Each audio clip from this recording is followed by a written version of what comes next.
Magsitayo po ang lahat.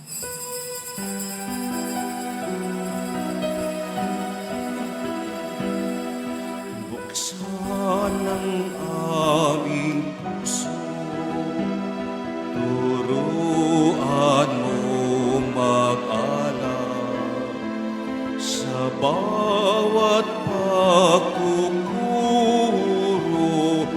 lahat ay makayakap.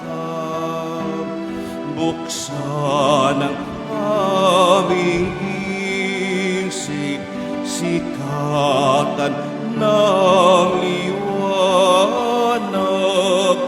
ng kusang matangkilik, tungkuling mabanag. Buksan ang aming palad, sarili maialay. Tulungan mo ihanap kami ng bagong malay.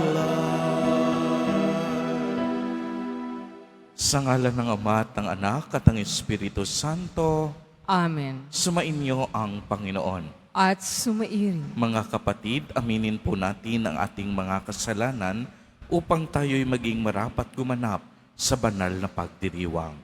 Sinugong tagapagpagaling sa mga nagsisisi, Panginoon, kaawaan mo kami. Panginoon, kaawaan mo kami. Dumating na tagapag-anyayang mga makasalanan ay magsisi. Kristo, kaawaan mo kami. Kristo, kaawaan mo kami. Nakaluklok ka sa kanan ng Diyos Ama para ipamagitan kami. Panginoon, kaawaan mo kami. Panginoon, kaawaan mo kami. Kaawaan tayo ng makapangyarihang Diyos. Patawarin tayo sa ating mga kasalanan at patnubayan tayo sa buhay na walang hanggan. Amen. Manalangin tayo. Ama naming makapangyarihan, silayan mo ang kalooban naming pinababanal ng kusa naming pagpapakasakit para sa pagbabagong buhay. Paunlakan mong pakinggan ang aming mga kahilingan, pakundangan sa pagbubunsod mong ikaw ay aming paglingkuran sa pamamagitan ni Hesu Kristo, kasama ng Espiritu Santo, magpa sa walang hanggan. Amen. Magsiupo po ang lahat. Pagbasa mula sa aklat ni Propeta Daniel. Noong mga araw na iyon, sinabi ni Hari Nabucodonosor, Sadrach, Mesach at Abednego, totoo bang hindi kayo sumasamba sa ribultong ipinagawa ko? Tanong ng hari. Iniuutos ko sa inyong sumamba kayo sa ipinagawa kong ribulto, sa sandaling marinig ninyo ang tunog ng mga instrumento. Kung hindi, ipahahagis ko kayo sa naglalagablab na pugon. Tingnan ko lang kung may Diyos na makapagliligtas sa inyo. Sinabi ni Sadrach, Mesach at Abednego, Mahal na hari, wala po kaming itututol sa inyo tungkol sa bagay na ito. Gawin ninyo kung iyan ang gusto ninyo. Ang Diyos na aming pinaglilingkuran ang magliligtas sa amin sa pugong iyon at sa inyong kapangyarihan. At kung hindi man niya gawin ito, hindi pa rin kami sasamba sa ribultong ipinagawa ninyo. Namula si Haring Nabucodonosor sa tindi ng galit kina Sadrach, Mesach at Abednego. Kaya iniutos niyang painiting makapitong ibayo ang pugon. Iniutos din niya na sa pinakamalakas niyang tauhan, nagapusin sina Sadrach, Mesach at Abednego at ihagis sa apoy. Walang ano-ano'y Napalundag si Haring Nabucodonosor. Pamanhang itinanong niya sa kanyang mga tagapayo, "Hindi ba 3 lamang ang inihagis sa apoy?" "Opo, kamahalan," sagot nila. "Bakit 4 ang nakikita kong lalakad-lakad sa apoy at hindi nasusunog? At yung isa, ang tingin ko'y Diyos." Dahil dito, sinabi ng hari, "Purihin ang Diyos ni Sadrach, Mesak at Abednego." Nagsugo siya ng anghel upang iligtas ang mga lingkod niyang ito na ganap na nananalig sa kanya. Hindi sinunod na mga ito ang aking utos.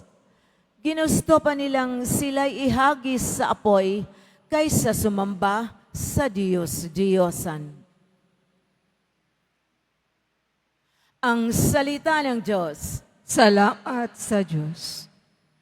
Purihin at ipagdangal ang Diyos magpakailanman. Purihin at ipagdangal ang Diyos magpakailanman. Pinupuri ka namin, Panginoon, Diyos ng aming mga ninuno. Karapat-dapat kang ipagdangal at dakilain magpakailanman. Purihin ang inyong banal at maluwalhating pangalan. Nararapat purihin at ipagdangal magpakailanman. Purihin at ipagdangal ang Diyos magpakailanman. Purihin ka sa iyong banal at marangal na tahanan. Lubhang karapat-dapat kang awitan at dakilain magpakailanman. Purihin at ipagdangal ang Diyos magpakailanman. Purihin ka na nakaluklok sa maringal mong trono. Karapat-dapat kang awitan at dakilain magpakailanman. Purihin at pagdangal ang Diyos magpakailanman. Mula sa iyong luklukan sa ibabaw ng mga kerubin, nakikita mo ang kalaliman, ang daigdig na mga patay. Karapat-dapat kang purihin at dakilain magpakailanman. Purihin at pagdangal ang Diyos magpakailanman. Purihin ka sa buong sangkalangitan. Karapat-dapat kang awitan at dakilain magpakailanman. Purihin at pagdangal ang Diyos magpakailanman. Magsitayo na po ang lahat.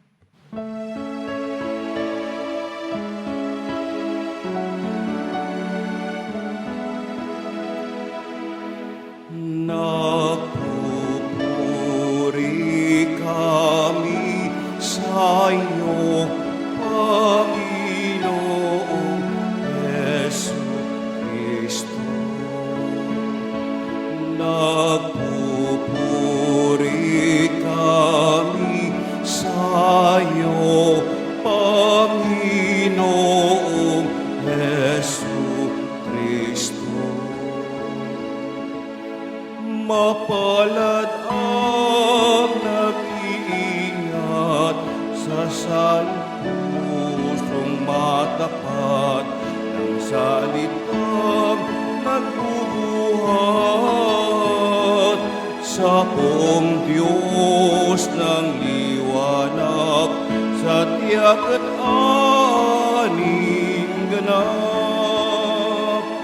Nagpupuri kami sa iyo, Panginoong Yesu Kristo. Sumainyo ang Panginoon. At sumairing, Ang mabuting balita ng Panginoon ayon kay San Juan. papuri sa iyo, Panginoon. Noong panahong iyon, sinabi ni Jesus sa mga Hudyong naniniwala sa Kaniya, "Kung patuloy kayong susunod sa aking aral, tunay ngang kayo'y mga alagad ko. Makikilala ninyo ang katotohanan at ang katotohanan ang magpapalaya sa inyo." Lahi kami ni Abraham, tugon nila, at kailanmay hindi kami naaalipin ni numan. Paano mo masasabing palalayain kami? Sumugot si Jesus, "Tandaan ninyo, alipin ng kasalanan ang lahat ng nagkakasala. Ang alipin ay hindi kabilang sa sambayanan sa habang panahon, subalit ang anak ay kabilang magpakailanman. Kapag kayo'y pinalaya ng anak, tunay ngang kayo'y malaya. Nalalaman kong lahi kayo ni Abraham, gayon pamay pinagsisikapan ninyo akong patayin, sapagkat walang pitak sa inyong puso ang aral ko. Sinasabi ko ang aking nakita sa aking ama. Ginagawa naman ninyo ang inyong narinig sa inyong ama. Sumagot sila, si Abraham ang aming ama. Kung kayo'y mga anak ni Abraham, tutularan ninyo ang kanyang ginawa. Ani Jesus, ngunit pinagsisikapan ninyo akong patayin. Gayong sinasabi ko lamang ang katotohanang narinig ko sa Diyos. Hindi ganyan ang ginawa ni Abraham. Ang ginawa niya ay tulad ng ginawa ng inyong ama. Hindi kami mga anak sa labas, tugon nila. Ang Diyos ang aming ama. Sinabi ni Jesus, kung talagang ang Diyos ang inyong ama, iibigin ninyo ako, sapagkat nagmula ako sa Diyos. Hindi ako naparito sa ganang sarili ko lamang, kung hindi, sinugo niya ako. Ang mabuting balita ng Panginoon. Pinupuri ka namin, Panginoong Hesukristo. Magsiupo muna po ang lahat. Narinig po natin sa unang pagbasa ang katapatan at matibay na pananampalataya ni Sadrach, Mesach at Abednego na kapwa mga kaibigan ni Propeta Daniel. Noon pong kapanahunan nila, ang mga Hudyo ay nasa ilalim ng pagkakaalipin sa Babylonia. Pinipilit po silang sumamba sa malaking rebultong gawa ni Haring Nabucodonosor at doon ay magpapatihulog. Nanindigan naman silang ang tanging sasambahin lamang nila ay ang Panginoong Diyos ng Israel. Dahil dito, nagalit ang hari at hinatulang sunugin ang kanilang katawan sa loob ng pugon na pinainitan ng 7 beses. At nang sila'y maitapon na sa nagliliyab na apoy, napansin ng hari na tila baga may isang lalaking katabi nilang 3. Kaya tinanong niya ang mga lingkod at sa gayon ay inutos na patayin ang apoy ng pugon.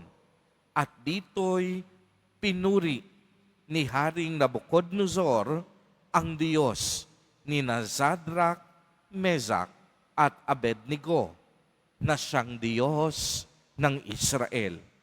At siya ang ating Panginoong Diyos na patuloy na gumagabay at inaakay tayo tungo sa pamamaraan ng kabanalan. Ang ating ebanghelyo naman ngayon ay tungkol sa patotoo ni Jesus, tungkol sa kaniyang sarili bilang anak ng Diyos. Anumang paliwanag niya sa mga Hudyo, tila baga sarado na ang kanilang puso at pag-iisip. Ang ating Panginoong Hesus, hindi pa rin nila matanggap. Patuloy nilang sinasabi na sila ay mula sa lipi ni Abraham.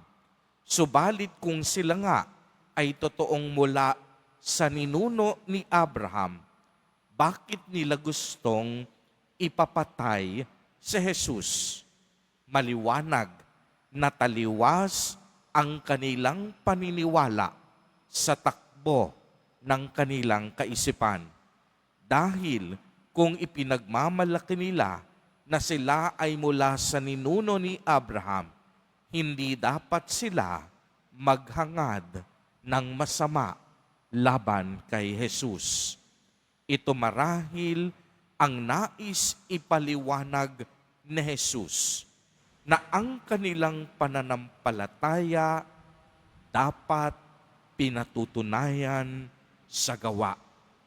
Kaya nga, kung ihahambing natin ang kwento sa unang pagbasa at ang ating ebanghelyo, ay may malaking pagkakaiba. Sa unang pagbasa, hindi takot mamatay sina Sadrach, Mesak at Abednego alang-alang sa kanilang pananampalataya. Higit nilang ipinamalas ito sa kanilang mga gawa, hindi lamang sa kanilang pananalita. Sa kabilang banda, ang mga Hudyo naman, mamalaki lagi ang kanilang pananampalataya. Subalit, laging kapos sa gawa. Kadalasan, sila pa itong mapagmataas at masama ang binabalak sa kapwa. Mga kapatid kay Kristo, ngayong panahon ng Kwaresma, inaanyayahan tayong lahat na ipamalas ang ating pananampalataya hindi lamang sa salita, kung hindi maging sa gawa. Uulitin ko po, ngayong panahon ng Kwaresma, inaanyayahan ang bawat isa sa atin na ipamalas at ipakita natin ang ating pananampalataya hindi lamang sa ating mga salita, kundi masigit sa lahat sa pamamagitan ng ating paggawa. Ang taong may pananampalataya, pumapanig sa totoo at tama, at hindi kailanman naghahangad ng masama sa kaniyang kapwa. Ang ating pananampalataya kay Jesus Nazareno ay siya nawang magtulak sa atin upang maging mapagmahal sa katotohanan. Amen. Magsitayo na po ang lahat.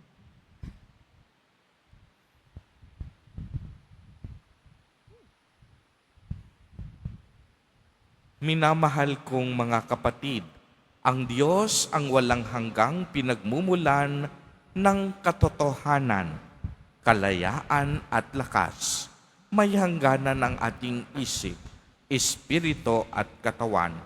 Hilingin natin sa Diyos na loobin niyang matamo natin at ng lahat ng tao ang kaganapang ninanais niya para sa atin. Sa bawat panalangin, ang itutugon, Ama, gawin mo kaming ganap. Ama, gawin mo kaming ganap. Ang lahat ng naghahanap ng katotohanan, naway maging bukas at malaya ang isip sa mensahe ni Jesus at ang kanyang simbahan. Manalangin tayo. Ama, gawin mo kaming ganap. Ang ating mga taimtim na gawain ngayong Kwaresma, naway makatulong upang palayain tayo sa pagkaalipin ng labis na pagpapahalaga sa sarili. Manalangin tayo. Ama, gawin mo kaming ganap. Ang ating pagkaabala sa materialismo na umiiral sa ating panahon, naway hindi makahadlang sa ating paghahanap sa buhay na walang hanggan. Manalangin tayo. Ama, gawin mo kaming ganap. Ang mga may sakit, mga dukha, mga bilanggo, mga walang kaalaman at lahat ng nagdurusa, naway makatagpo ng paglaya mula sa mga pasanin nila sa buhay. Manalangin tayo. Ama, gawin mo kaming ganap. Ang mga namatay ng tapat sa Kanya, naway kalagan ng Panginoon at bayaan silang maging malaya sa kaharian ng Kanyang kaluwalhatian. Manalangin tayo. Ama, gawin mo kaming ganap. Butihing Ama, namatay ang iyong anak upang makilala ng mga tao ang katotohanan at mamuhay ng naaayon dito. Palayain mo kami sa aming makikitid na pag-iisip at pagkamakasarili upang ang aming puso ay lumagong patungo sa iyo. Hinihiling namin ito sa pamamagitan ni Jesus Nazareno na aming Panginoon. Amen. Magsiupo po ang lahat.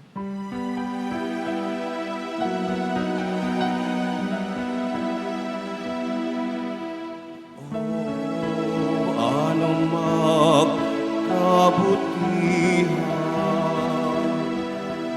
ang maaari kong ipadama. Itulod inyong magawa ko ngayon ang mga bagay na to. Naway wag ko itong ipagpaliban o ipagwalang bahala, sapagkat di na ko muling daraan sa ganitong mga landas.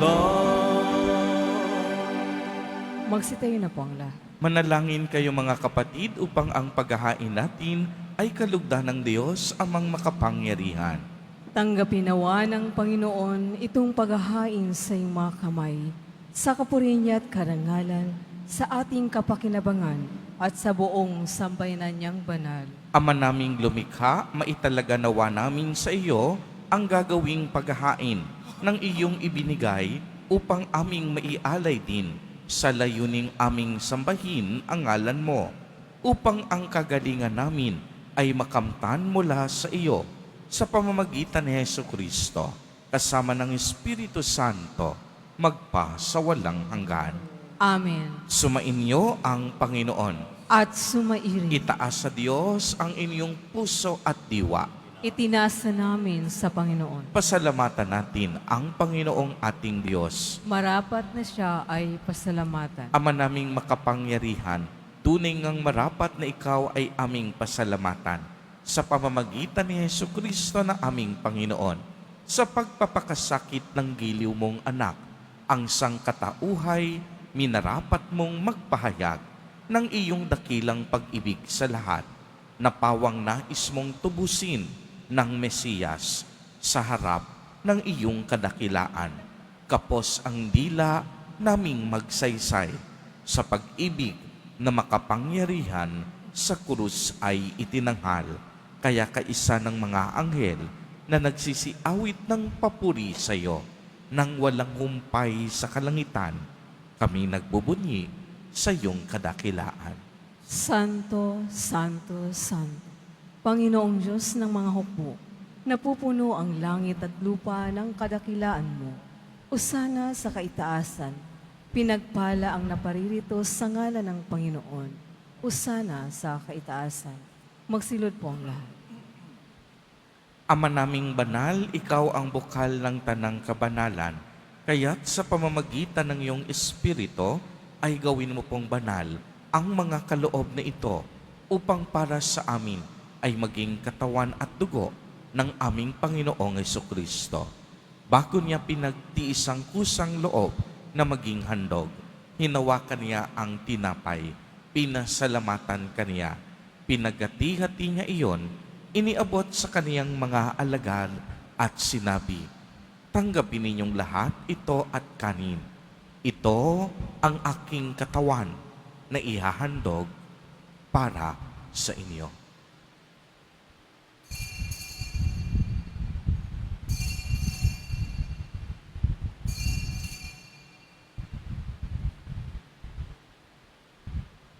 Gayon din naman noong matapos ang hapunan, hinawakan niya ang kalis. Muli kanyang pinasalamatan. Iniabot niya ang kalis sa kaniyang mga alagad at sinabi, Tanggapin ninyong lahat ito at inumin. Ito ang kalis ng aking dugo, ng bago at walang hanggang tipan. Ang aking dugo na ibubuhos para sa inyo at para sa lahat sa ikapagpapatawad ng mga kasalanan. Gawin ninyo ito sa pag-alaala sa akin.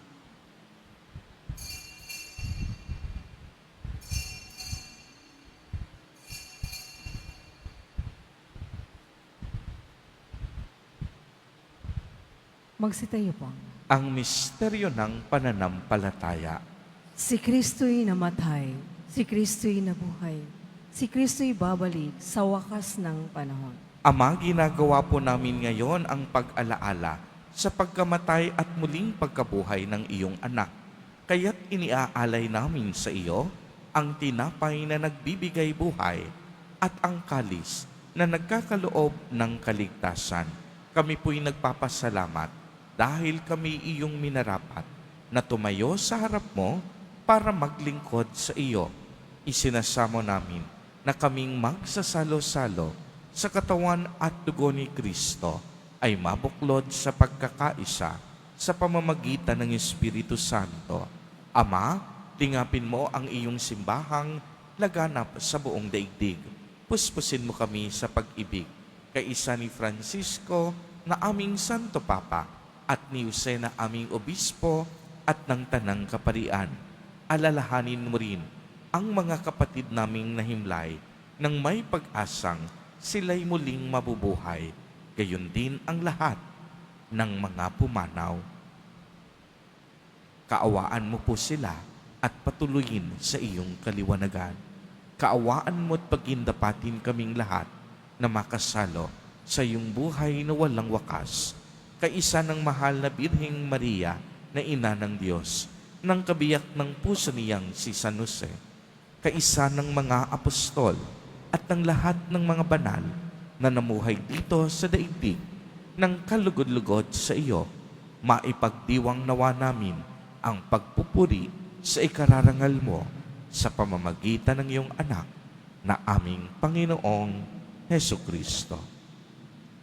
Sa pamamagitan ni Kristo, kasama niya at sa Kanya, ang lahat ng parangal at papuri ay sa iyo, Diyos amang makapangyarihan, kasama ng Espiritu Santo, magpa sa walang hanggan.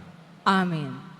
Sa tagubili ng mga nakagagaling na utos at turo ni Jesus na Panginoon natin at Diyos, ipahayag po natin ng lakas loob. Ama namin, sumasalangit ka.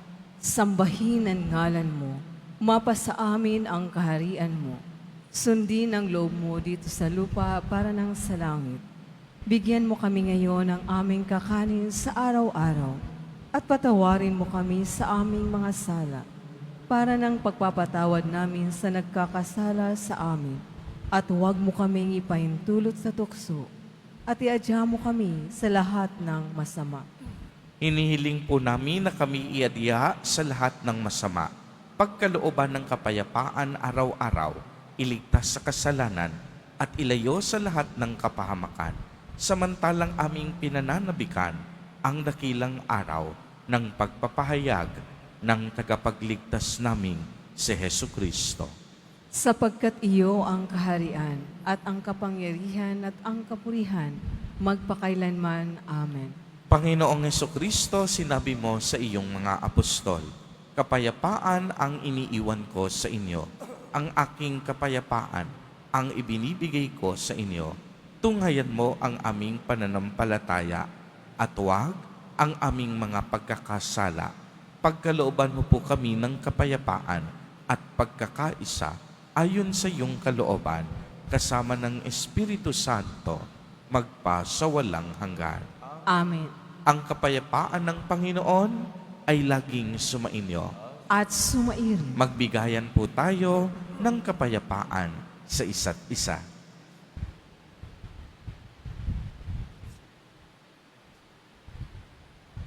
Kordero ng Diyos na nag-aalis ng mga kasalanan ng sanlibutan, maawa ka sa amin. Kordero ng Diyos na nag-aalis ng mga kasalanan ng sanlibutan, maawa ka sa amin. Kordero ng Diyos na nag-aalis ng mga kasalanan ng sanlibutan, ipagkaloob mo sa amin ang kapayapaan. Magsilod po ang lahat. Ito ang kordero ng Diyos. Ito ang nag-aalis ng mga kasalanan ng sanlibutan. Mapalad ang inaanyayahan sa kaniyang piging.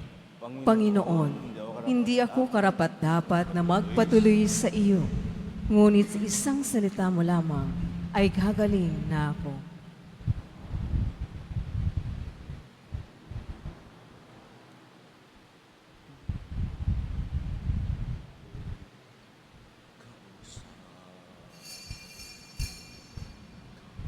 Para sa lahat ng tatanggap ng banal na komunyon, sasagot po tayo ng amin pagkasabi ng pare o ng liminister ng katawan ni Kristo at isubo agad sa bibig bago umalis sa harapan ng pare o ng liminister. Sumunod po tayo.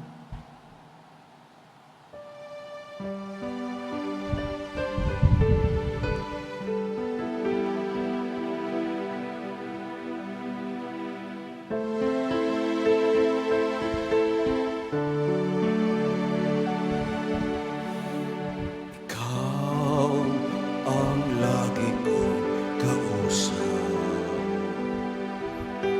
Ikaw ang lagi kong tawag. Gabay ka ng bawat pangarap. Lakas ng bawat pagsisikap. Ikaw ang tunay na kaibigan.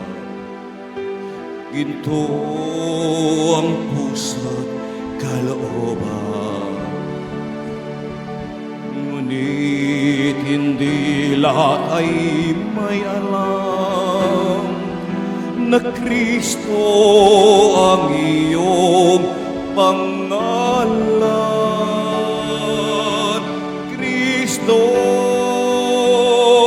Kristo, bakit minsan ka lang nakikilala? Kapag nakadama ng dusa't pangamba, tinatawagan ka, sana'y maawa ka. Kristo,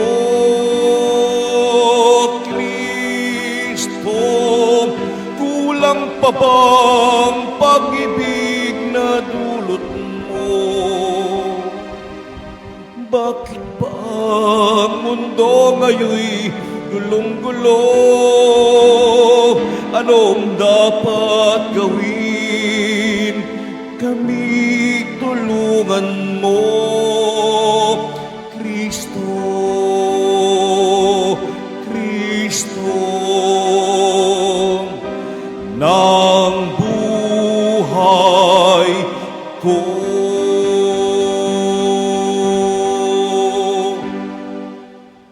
Announcement. Mga kadiboto, mabibili pa rin po sa ating Paris Finance Office ang Nazareno Images, Nazareno Medallion, at ang Nazareno Rubena and Prayer Booklet in English or Tagalog. Mga paalaala sa mga nagsisimba, pagkatapos ng misa, iwisikan po ang lahat ng banal na tubig. Pinakikiusapan ng lahat na manatili lamang muna sa iyong mga lugar. Tanging sa Quezon Boulevard o sa Plaza San lamang ang labasan ng lahat. Sumunod po tayo. Maraming salamat po sa iyong pagdalaw at pagsisimba sa Basilica Minor at Pambansang Dambana ni Jesus Nazaren. Magsitayo na po ang lahat. Manalangin tayo. Ama naming mapagmahal, sa pakikinabang namin, kami iyong binibigyan ng kagalingang dulot ng aming pinagsaluhan. Ito naway umampat sa masasama naming hilig upang lalong tumibay ang kalooban mo sa aming pagkatig. Sa pamamagitan ni Jesucristo, kasama ng Espiritu Santo, magpa sa walang hanggan. Amen. Sumainyo ang Panginoon. At sumairing Mahal na poong Isus Nazareno, inihayag mo sa pamamagitan ng krus ang walang maliw na pag-ibig ng Diyos sa sangkatauhan. Pakinggan mo ang kahilingan, lalo na para sa mga nangangailangan ng iyong tulong at awa. Makamtanawa namin ang iyong kasagutan na may utang na loob na tinatanaw. Basbasan din po ninyo itong mga imahen at dasalan upang lalo kaming manalangin at magtiwala. Sa pamamagitan ng bendisyon na ito, naway lalo kaming maging mapaglingkod, masunurin at tapat sa iyo na aming maluwalhating Panginoon, magpa sa walang hanggan. Amen. At pagpalain po kayong lahat at ng inyong buong pamilya ng makapangyarihang Diyos, Ama, Anak, at Espiritu Santo. Amen. Umayo kayong taglay ang pag-ibig at kapayapaan ng poong Jesus Nazareno. Salamat sa Diyos.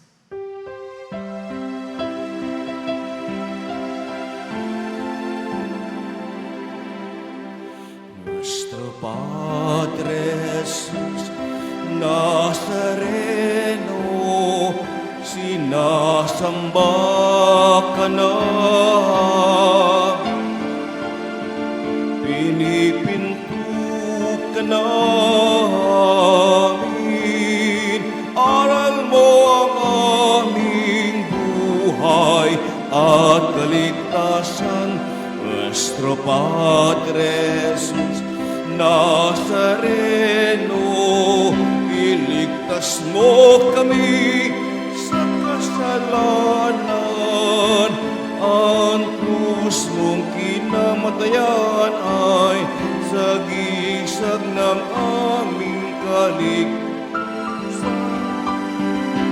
Nuestro Padre Jesus Nazareno, dinarangal ka namin. Nuestro Padre Jesus Nazareno, dinulwalhati ka namin. Nuestro Padre Jesus Nazareno, dinarangal ka namin. Nuestro Padre Jesus Nazareno, dinulwalhati ka namin.